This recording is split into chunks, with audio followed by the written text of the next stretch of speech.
Hola amigos, muy buenas tardes. Hoy vamos a platicarles sobre la cuestión de la interpretación de las restricciones constitucionales expresas en nuestro sistema jurídico mexicano. Desde mi perspectiva, la problemática surge de la facultad que la propia Constitución le ha otorgado a la Suprema Corte de Justicia de crear jurisprudencia y en relación a la obligatoriedad de esta que se establece en el artículo 217 de la Ley de Amparo, que impone su observancia obligatoria para todas las autoridades del Estado. Les cuento un poco. Esta temática surge de un trabajo doctoral donde se propone que para efectos de llevar a cabo una interpretación de las restricciones constitucionales, lo más apegado a las exigencias internacionales sobre derechos humanos, así como a los propios límites que establece la jurisprudencia de la Corte, sea precisamente la teoría del desempaque de los derechos humanos en una fusión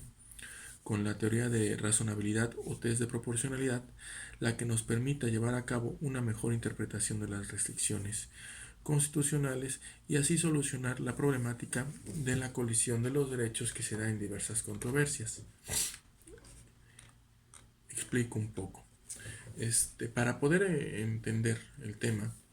debemos de partir o realizar diversas precisiones. En principio, ¿qué son esas restricciones constitucionales? Las restricciones constitucionales deben entenderse como limitaciones o suspensiones que el propio constituyente plasmó plasmó en el documento principal, que es la Constitución Política de los Estados Unidos Mexicanos, donde limita la aplicación o el beneficio a ciertas personas y respecto de ciertos derechos humanos. En el caso de México tenemos, o en el caso de nuestra Constitución tenemos muchos ejemplos. Uno de ellos es la cuestión de la Declaratoria General de Inconstitucionalidad, que no aplica para las leyes tributarias. Tenemos también el artículo 29 constitucional, donde establece la suspensión de garantías cuando haya situaciones de guerra o situaciones que pudieran poner en peligro la sociedad,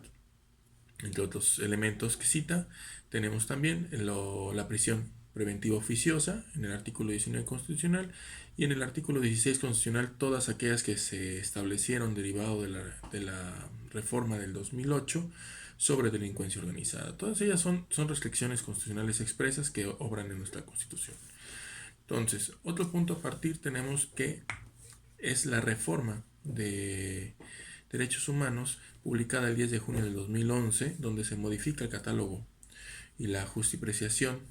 de los derechos protegidos constitucionalmente, en donde también se plasman diversas obligaciones, entre ellas que todas las autoridades deben observar los derechos humanos contenidos tanto en la Constitución y en los tratados internacionales de la materia. También que las normas sobre derechos humanos deben interpretarse en todo tiempo favoreciendo de la protección más amplia a las personas, lo que se conoce como principio pro persona, pro actione o interpretación más favorable. Y finalmente, para este trabajo se toma en cuenta también la obligación de las autoridades de promover, respetar, proteger y garantizar los derechos humanos en el ámbito de sus competencias, de conformidad con los principios de universalidad, interdependencia, indivisibilidad y progresividad. Otro aspecto fundamental, como ya se acotó, pero es bueno reiterarlo, es la obligación de observar la jurisprudencia emitida por el Pleno de la Suprema Corte o las salas respectivas de conformidad con el artículo 217 de la Ley de Amparo, apuntando que en caso de que alguna autoridad incurra en una observancia a una jurisprudencia obligatoria, pudiera darse el caso de incurrir en responsabilidad y ser sujeto a sanciones administrativas o en su caso en sanciones legales, dependiendo la inobservancia a la que haya recaído. En ese sentido, como se dijo, la problemática surge precisamente de una cuestión meramente jurisprudencial. Aquí quiero apuntar algo. No se desconocen todas las críticas sobre la jurisprudencia que emite la Suprema Corte de Justicia de la Nación. Sin embargo, esta propuesta se plantea para efectos de tener practicidad en su aplicación de una manera actual, lo cual limita precisamente poder tomar en consideración la jurisprudencia internacional precisamente de esas limitaciones que la propia Suprema Corte de Justicia de la Nación ha implementado en nuestro sistema. ¿Qué quiere decir esto? Se busca establecer un método, una metodología que se encuentre, que sea aplicable dentro de los límites de nuestro propio sistema jurídico mexicano, pero que nos permita también avanzar un poco más en la interpretación que nos exige el Jus Cogens internacional para poder tener una perspectiva en el garantismo de los derechos humanos. En ese sentido, tenemos que recordar que la Suprema Corte, al resolver la contradicción 293/2011, que ha sido muy criticada a nivel internacional, planteó que en caso de que existiera una restricción expresa en la Constitución, esta debía prevalecer por aquellos beneficios o aquellos derechos que pudieran observarse a una cuestión internacional. Sin embargo, ahí no queda todo, porque posteriormente establece que esas restricciones constitucionales, y aún ante la obligación de interpretarlos de la manera más favorable, no no se puede dejar de observar lo previsto en la Constitución. Esto es, ¿qué dijo la Corte en este tema? Que aún ante la obligación de efectuar la interpretación más favorable a la persona, al orden constitucional, no implica que los órganos jurisdiccionales desatiendan, desatiendan los principios constitucionales legales y en su caso las restricciones que prevé la norma fundamental, lo cual genera las mismas críticas en el sentido de que por qué las restricciones constitucionales deben de estar por encima de los tratados internacionales, el por qué la Constitución debe estar por encima de la misma normas internacionales sobre derechos humanos cuando en México es Estado parte de las convenciones. Pero bueno, en fin, posteriormente la Corte establece o permite en un criterio poco más ajustado a los estándares internacionales sobre derechos humanos que las restricciones constitucionales sí pueden interpretarse de la manera más favorable a las personas. Y aquí es donde inicia la problemática. ¿Qué debemos entender por la interpretación más favorable a las personas? Y para estar acorde a la propuesta, pues tenemos que atender precisamente a los tratados, a los criterios jurisprudenciales aplicables y vigentes. En ese sentido, tenemos que la propia Corte señaló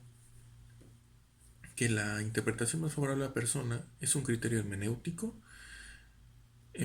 que nos obliga a acudir a la norma más amplia o la interpretación más extensiva cuando se trata de reconocer derechos protegidos, o inversamente a la norma o a la interpretación más favorable, más restringida, cuando se trata de establecer restricciones permanentes al ejercicio de los derechos o de su suspensión extraordinaria. ¿Qué es esto? Realmente no nos está dando un método, porque si se atiende el origen de lo que constituye un criterio hermenéutico, pues básicamente nos ubica en un sinfín de criterios, en un sinfín de métodos que pueden ser aplicables, derivado que la hermenéutica, bueno, es la que da origen a la interpretación y a la argumentación. En ese entendido, pues no tenemos muchos elementos ni herramientas para poder fijar en qué consiste ese criterio o ese principio más favorable a la persona. En ese sentido, posteriormente vuelve a reiterar ese criterio en el sentido de que dice: la interpretación más favorable a la persona tiene como presupuesto un ejercicio hermenéutico válido, donde apuntó que conforme al principio pro persona debe acudirse a la norma más amplia o la interpretación más extensiva cuando se trata de reconocer derechos fundamentales, e inversamente a la norma o a la interpretación más restringida si se busca establecer restricciones permanentes al ejercicio de los derechos o de su suspensión extraordinaria, por lo que ante la existencia de varias posibilidades, la solución a un mismo problema obliga a optar por la que protege en términos más amplios, donde concluye que es un presupuesto indispensable para que esa técnica hermenéutica pueda alterarse es que la asignación de significado a la norma jurídica sea un fruto de una interpretación válida, es decir, la derivada de algún método de interpretación jurídica, ya sea gramatical, sistemático, funcional, histórico o algún otro.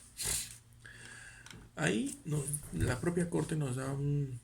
poco de luz en el sentido de los criterios o los métodos que se podían aplicar para la interpretación de las normas. Sin embargo, considero desde mi punto de vista que no es suficiente esos métodos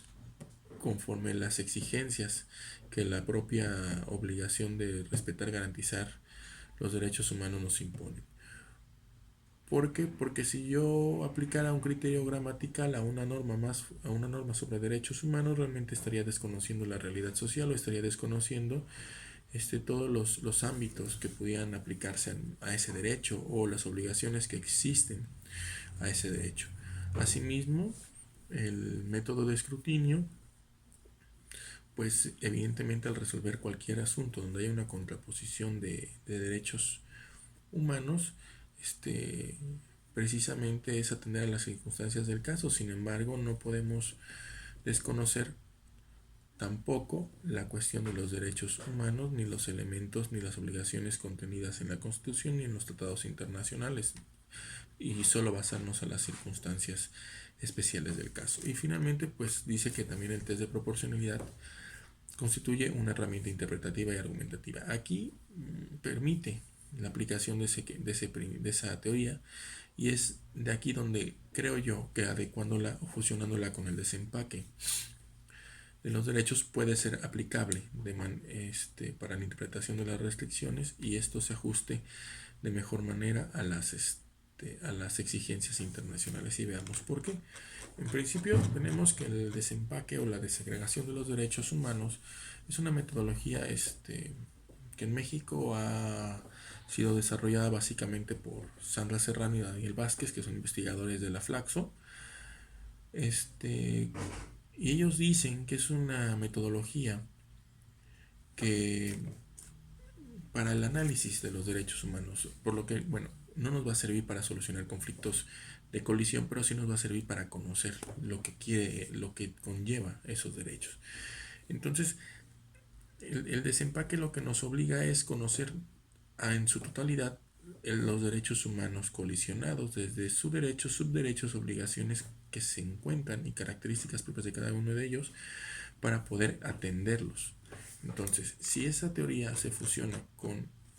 el test de proporcionalidad, que nos permite evidenciar cuando las restricciones son válidas, tomando en cuenta precisamente si esa limitación es admisible en el ámbito constitucional, es necesaria y proporcional, considero yo que es la más apegada a las exigencias internacionales sobre derechos humanos, máxime si se toma en cuenta que la relatoría sobre libertad de expresión en diversas jurisprudencias de la Corte Interamericana ha establecido la existencia de un test tripartito que va de la mano con la cuestión de las limitaciones de los derechos humanos. Entonces, dice el test tripartito que toda limitación del derecho a libertad es admisible siempre y cuando la limitación debe haber sido definida en forma precisa y clara a través de una ley formal y material, que la limitación debe estar orientada al logro de objetivos imperiosos autorizados por la Convención, y la limitación debe ser necesaria en una sociedad democrática para el logro de los fines imperiosos que se buscan, lo que nos evidencia que realmente ese test tripartito guarda mucha similitud con el test de proporcionalidad, y por tanto es que se propone no una nueva metodología, no la creación de un nuevo método de interpretación, sino que con la fusión de estos dos elementos se pueda llevar a cabo una mejor interpretación de los derechos humanos, de las restricciones sobre derechos humanos, en el entendido que deriva que el juzgador o el operador jurisdiccional, una vez que tenga todos los elementos sobre el derecho humano, sus subderechos, pueda estar en aptitud plena de poder analizar y de llevar a cabo ese test de proporcionalidad, y en consecuencia, con todos esos elementos y atendiendo a la necesidad de fundamentar y justificar sus decisiones, pueda desarrollar una serie de argumentos razonados, no solo en apreciaciones subjetivas, sino también en cuestiones objetivas sobre los derechos humanos desde un ámbito internacional. Por tanto, es que en esta propuesta se propone que el método o que la forma de interpretar más adecuada a las restricciones constitucionales expresas en la Constitución es llevar a cabo la fusión del desempaque de los derechos humanos con la teoría de razonabilidad. Esa es mi propuesta, eso es lo que se busca demostrar. Hasta luego.